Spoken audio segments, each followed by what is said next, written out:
So let's go into this reading. I'm seeing for some of you, there is a sense of guilt here. Okay. And based on the spread, I'm gonna draw on the feelings, because I'm not going to, go through the cards, but I'll just point out the stuff that matters. That way I don't lose track of the feelings that are coming through, because I kept mentioning for you guys for the past few months, you have been hiding and bottling in your emotions. Okay. And it's almost like you're distracting yourself with other things in order to not feel something. And then I also feel like you're blocking people out that really care about you. You're inadvertently as well blocking, or even, purposely blocking out people that you feel things for. And so when we talk about the spread, I don't feel like it's meaningful to talk about the cards and the energies. I feel like I just have to go off my gut instincts on this. I do see a little bit of guilt here. And I feel like you're looking at the past over a situation where there was a considerable amount of guilt. And I feel like for some of you, this is like the guilty feeling. You might be in a relationship and you feel something for somebody outside of the relationship. That comes up.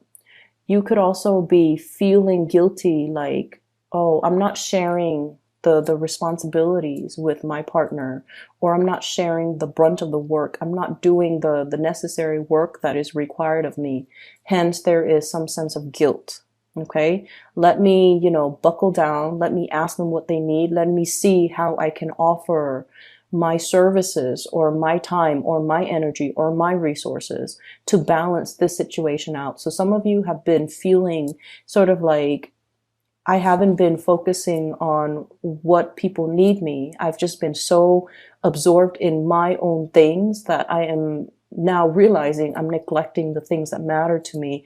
And so let me just, snap out of my little reverie and just put in my work. I feel like for some of you, it took the absence of another person in order for you to start to kind of like snap out of it and kind of look around and just, be awakened to the fact that you might not have done the work in some areas of your life that is necessary. Okay. For some of you, I feel like, you have been, you have a relationship. There are parenting situations that need to be worked out, or, the parent, the roles of parenting. Who's picking up the kids? Who's cooking dinner today? Who's dropping them off? Who's taking them to the ballet recital? There has been some type of a tug of war between, you and your partner regarding parenting. And now it's sort of like, okay, we need to step in. We need to work together. We need to, you do this, I do that, and then get the situation sorted out. Okay. And then I also feel you're interested. You're very, very much enamored and just in love with somebody. I feel like this is somebody that is so in love with animals. So a lot of animals. It's somebody that, is very gentle, very cuddly, somebody who's very innocent. They have this really, really innocent, pure, playful energy about them. They love animals. They love living things. And I feel almost like there's this immense sense of attraction too. And horses, okay? So we have here the Chariot. These two horses, unlike the Rider-Waite deck, these are the same colors.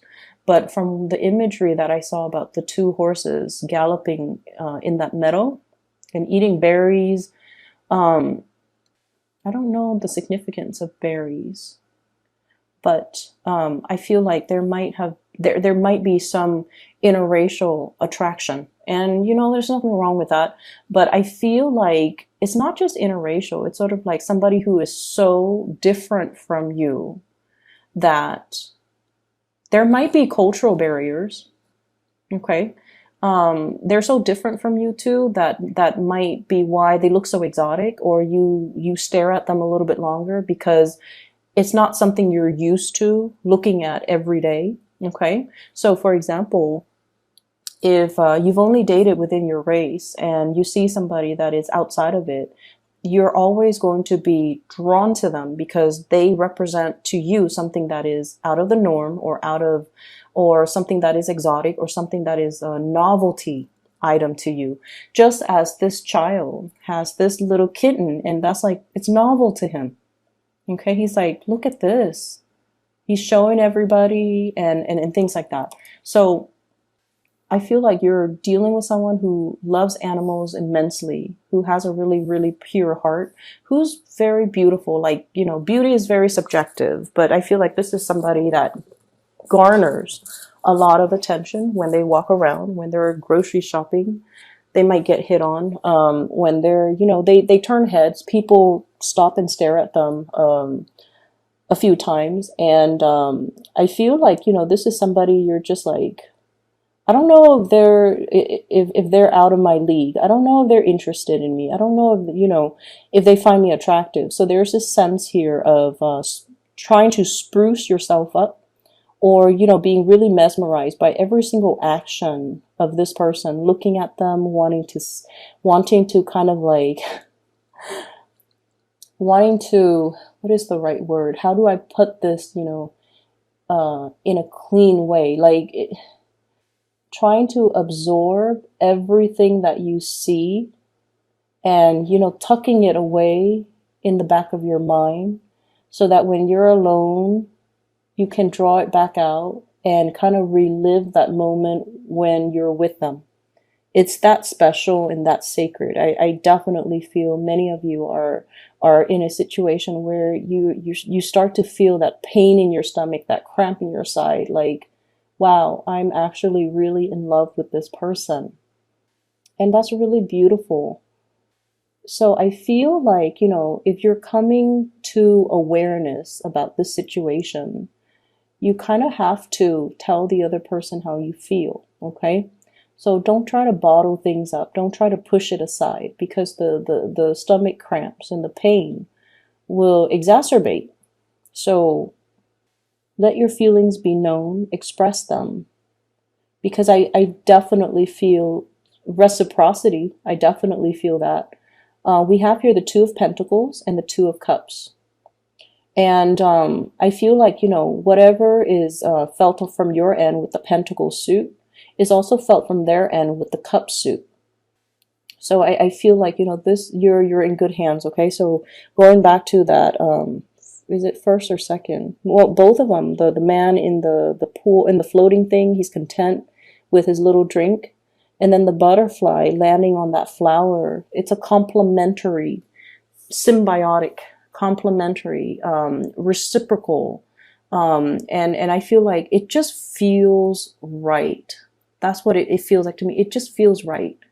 It's like being warm, being comforted, finding something really beautiful, finding somebody really attractive, and just everything just feels right. It's like you're not only a good fit, you're very different from one another, but you fit and mesh really well together. And so it just feels right. But I do definitely feel there might be third parties, there might be third parties energies here. I feel that because with this Nine of Swords, I usually associate it as guilt. Like, it wasn't me, I didn't do it. It's that guilt, that preemptive guilt that makes you say, oh, it wasn't me. It wasn't me. Okay, you're wrong. So I feel like some of you could be in a relationship and you're lusting after another person, and that's why you hold everything so tightly in, and you keep everything so tightly wound up. And that is why, you steal glances at the other person. You don't say anything because you're in a relationship, or they could be in a relationship, and you both are aware of each other's relationship status. So you look at them, and then you kind of, swirl that information, the sight of them, the smell of them, the sound of their laughter. You swirl it away in the back of your mind so that you can retrieve it later. It just feels to me like you have a love or it's not just an attraction. You have this love towards somebody, and this love, you hold it in such a sacred place. That's what it feels like to me. Everything is very delicate. Everything is very fragile. And, it's almost like dreamlike. And at any moment, this imagery could be shattered. That's what it feels like to me. Something is very, very delicate. It's like teetering. Is it teetering on the brink? Like you can't push it too hard. You don't want it to tip over. You can't poke at it too much. You can't, let yourself enjoy the moment because you feel like the other shoe's going to drop. So there's a lot here about, the emotional equilibrium. And I feel like you're just at that point where it's like things are just perfect. Everything is just right.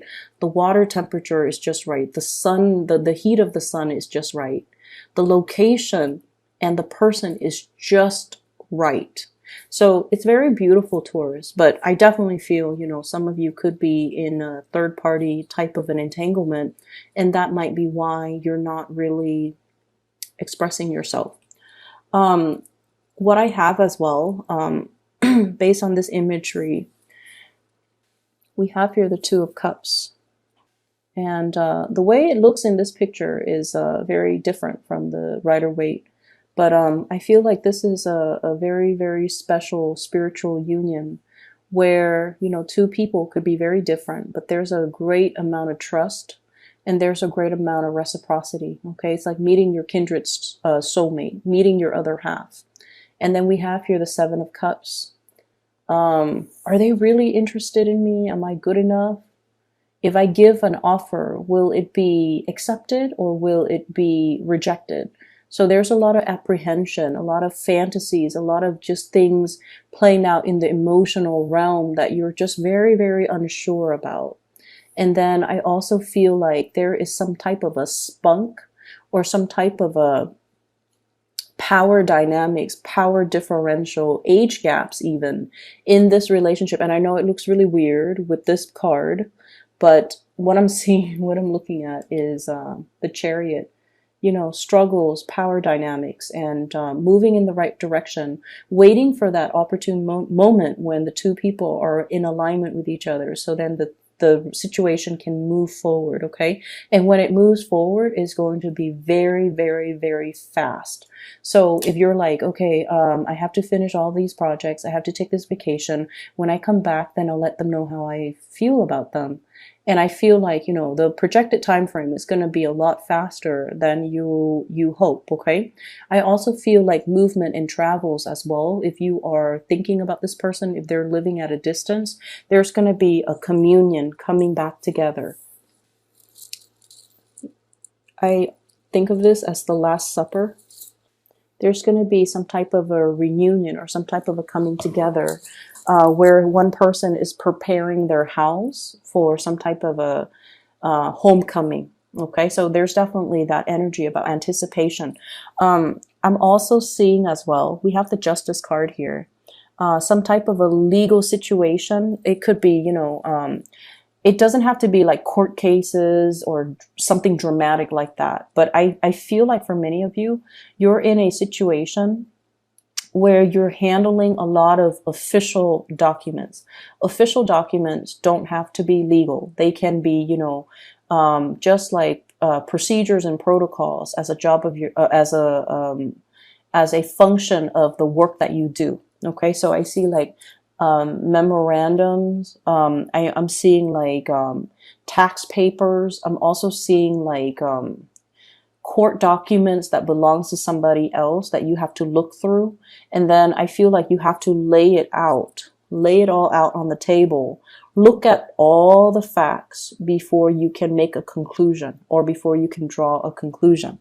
And I feel like, I don't know why, but I just feel like there's an energy here about the way in which we make these decisions. We think of it as, everything is very objective, right? That's the way that you guys work. Things have to be practical. Things have to be orderly. Things have to pass that common sense test, and things have to be backed up by evidence. That's the way you operate.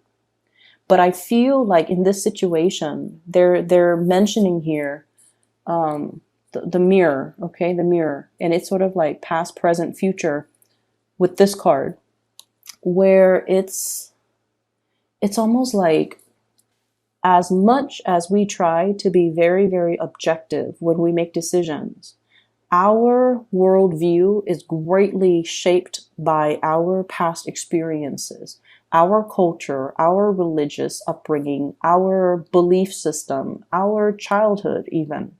And so I feel like, in a way, everybody's actions, as much as they try to be objective, and as much as we try to standardize and have one standard procedure for doing things, everyone interprets it differently because of their past experiences. And I feel like in this situation, there's something here about guilt. There's something here about, feeling like you belong in this situation, feeling like something is really just right. But it could be based on your past experiences where there has been some rejection, where there has been a situation where you might have dealt with third parties, for example, and it colors your worldview when you're looking at relationships, when you're looking at commitment, when you're looking overall at, let me lay out the facts. Why do I feel this certain way? Okay, and this is the week where I feel like something's going to hit you at that really, really strong gut level, where feelings, your own feelings, come to the surface. Your own feelings get engaged, and your own feelings are becoming known to you. Okay, so we're taking a different emotional path for this week, and we're trying something brand new. And I feel like it's a beautiful kind of like awakening for you guys on the emotional level. Where have I not been mindful of my responsibilities? Where have I, kind of pushed people away? Where have I not been as delicate or as emotional as I should have been? I feel like there is a dawning of a new day. We have the Fool and the Star lighting the way, okay, showing the way, so that the new start that you make is going to be the right path. Okay, it's as simple as that. Let me see if there's any last minute things that I need to convey. I feel like some of you are leaving a relationship. We have the Justice card, which might indicate like legality as well, separation and things like that. I do see as well custody, it's sort of like you might already be separated and now you're finally like getting divorced. I see some of you laying out, possibly consulting an attorney, laying out, your assets, laying out everything that you own, trying to figure out, if I do this, what does my financial future look like? If I do that, what does that look like? If I were to divorce, how much is, the ex-spouse is going to keep? And if I embark on this new path, it's like you're doing something to really free yourself from possibly a relationship